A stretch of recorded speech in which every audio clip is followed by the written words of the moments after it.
Hi అందరికీ. ఈరోజు నేను ఏం చేయబోతున్నానంటే నాకెంతో ఇష్టమైన తోటకూర పెసరపప్పు ఫ్రై అన్నమాట. చాలా బాగుంటుంది, ఈజీ ప్రాసెస్. ఏం లేదు, కొంచెం ఆయిల్ పోసుకొని కొంచెం ఆవాలు జీలకర్ర వేసుకొని తర్వాత ఉల్లిపాయలు కూడా వేసుకోవాలన్నమాట. అవి కొంచెం ఫాస్ట్గా మగ్గడానికి ఏం చేయాలి అంటే కొంచెం సాల్ట్ వేసి మనం మూత పెట్టేసామనుకొని త్వరగా మగ్గిపోతాయి అన్నమాట ఉల్లిపాయలు.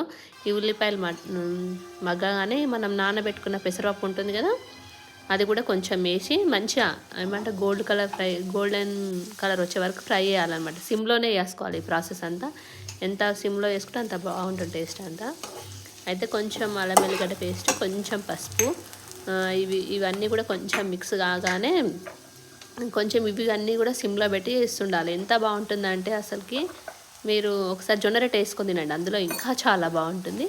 ఇవి మనం అల్లం వెల్లిగడ్డ కొంచెం పసుపు కూడా కొంచెం ఫ్రై కాగానే అందులో మనం కడిగి వాష్ చేసుకొని పెట్టుకున్న పక్కన తోటకూర అది మనం అందులో వేసేసుకోవాలి.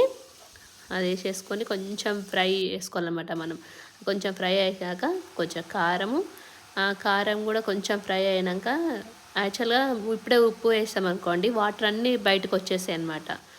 ఇప్పుడే ఉప్పు వేయకుండా కొంచెం మంచిగా ఫ్రై అంతా అయిపోయాక కొంచెం సాల్ట్ మనం ముందు కూడా వేసాము, అది చూసుకొని వేసుకోండి, కొంచెం తక్కువనే వేసుకోండి. ముందు కూడా వేసాం కాబట్టి ఎక్కువ అవుతుంది. కొంచెం ఆకుకూరలలో సాల్ట్ ఎక్కువనే అనిపిస్తుంది. అదంతా వేసుకొని మొత్తం ఫ్రై అయిపోయాక లాస్ట్లో కొంచెం కొత్తిమీర వేసుకొని దించేసుకొని తినండి, చాలా బాగుంటుంది టేస్ట్.